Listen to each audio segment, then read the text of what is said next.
everyone. You are warmly welcome to Defence.lk Government Board.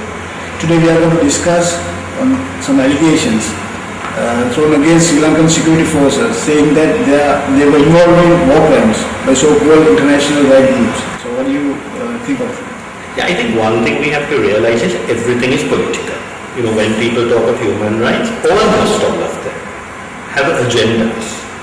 And very clearly their agenda for a long time was to stop the Sri Lankan government dealing with terrorism. So in order to do that, they kept what the LTT said hidden. When I used to tell them this in the past, they said, no, we criticized the LTT. I actually analyzed the Human Rights Watch report, I can't remember now, 18 paragraphs, 14 about the Sri Lankan government, 2 about both, 2 about the LTT. And this at a time when everyone was saying very, very clearly that the LTT was doing forced conscription, was killing people who were trying to escape, was actually abusing mothers who were trying to protect their children. All that evidence is there, but nobody cared.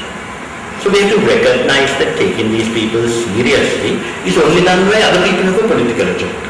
And now we know Mr. Miliband took this seriously because he wanted to win votes. He has confessed as much to the Americans, and the Americans realized this.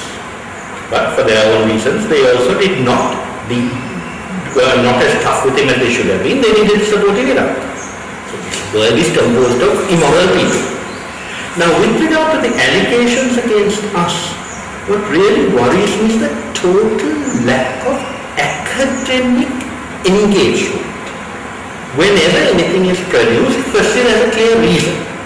So you will remember Channel 4 thing came out at the time the UN was meeting in September. This year they produced photographs which coincided with our foreign minister going to meet the British foreign secretary. Then Channel 4 came out with more pictures just before the president was due to speak to the Oxford Union. Any fool can see that this is coming out with a purpose.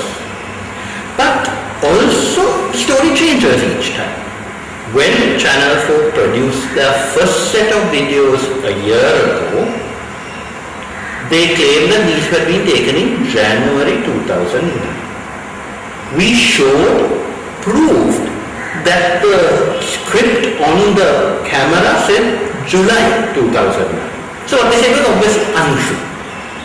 They actually produced so-called experts to argue against our experts. Our experts weren't paid. There were people from the military with good experience. There was a chap called Siriheva, highly respected. And he, totally out of the blue, wrote to us and said, this is why I think it's false. Now what happens? They claim that somebody taking the picture in January could have added the date July in order to disguise who he was. This is madness, no? Secondly, and this I think is the funniest, we showed that a man who died had a leg like this, which went like that. The leg moved after he died. Now what is the explanation that Philip Alston's expert has? People say the UN says these are true. No one reads the reports. The UN experts have said very, very clearly that they find this leg cannot be explained. So how do they try to explain it? Let me read from you. Right? It has not been established whether this person was already deceased or merely wounded, intoxicated, sleeping, or possibly even uninjured and fainting. Now there are people shooting people all over and he's supposed to be sleeping. It's complete rubbish. But no one reads this report. So Channel 4 says UN says it is true. UN says some of the reasons we gave they think are not correct, but 2 things they can't explain. Now what happens? Channel 4 claims this is the same video extension. But Human Rights Watch says this shows terrible things happened in May. Now January is forgotten. The people who gave the video were supposed to have said January, that is forgotten. It's now May. Meanwhile they say this is a woman who was in Manic Farm, which I believe wasn't meant to be made. So these people, when they see things that are false, they continue to tell their story. And as you know, if you tell a story loud enough, some idiots will believe it.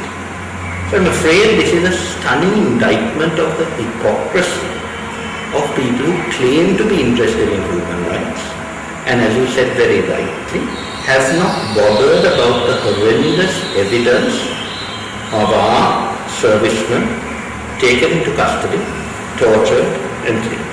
Nobody cares.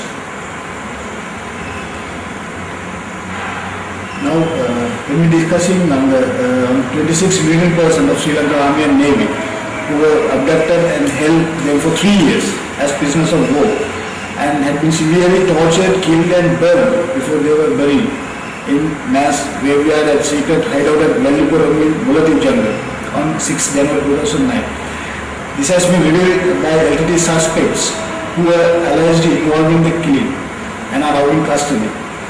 This was one of minor scale atrocities committed by the LTT terrorists during the last 30 years.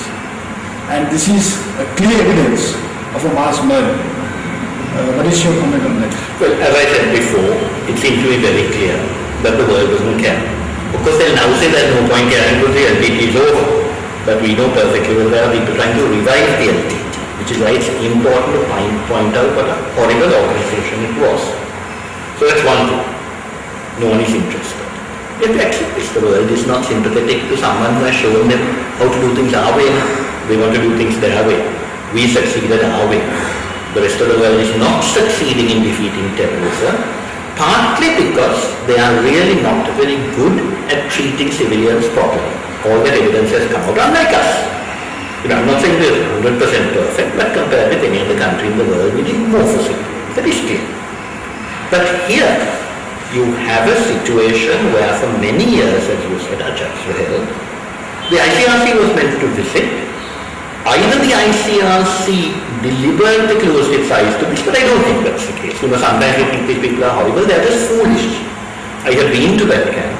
It was a horrible place. And don't forget, it was not only our servicemen, it was Tamil civilians who were brutally treated there as well.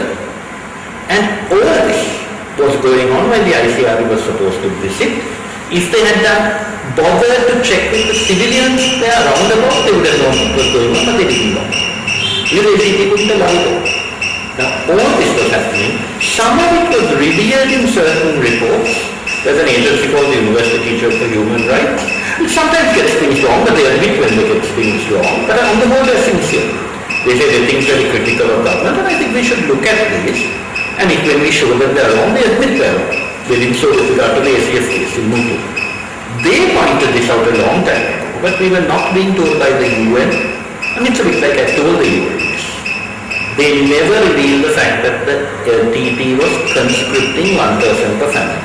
And when I told the new UN head in Sri Lanka, he's not a bad man, he said, no, we have revealed this. I said, show me one example. He was an honest man, he came back and said, no, I'm sorry, we only had it in our internal documents. I said, that's the point. You fellows are not going to criticize the LTT because you are terrified. So we have to put up with this. But I hope people will realize that this is a force that did the most appalling things to our servicemen, to Tamil civilians, to other Tamil former militants, and until the world recognizes this, I don't think we should take the people who criticize us at all seriously. Now, the main issue. Recently, some opposition politicians have joined with LTT remnants in UK, accused the government of war crimes and tarnishing the country's image. My question is, can it be possible to comment on such a manner as LTT supportive, since they are being members of parliament who are sworn to protect the constitution and the territorial integrity of Sri Lanka?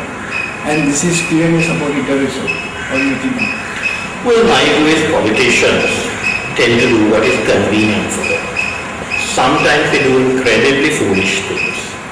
And I think Mr. Karujarasu, his interview was bad. It was not worthy of a senior politician. And of course he said things that no intelligent person would say. He says things like, Asian countries are not as serious about democracy as the West.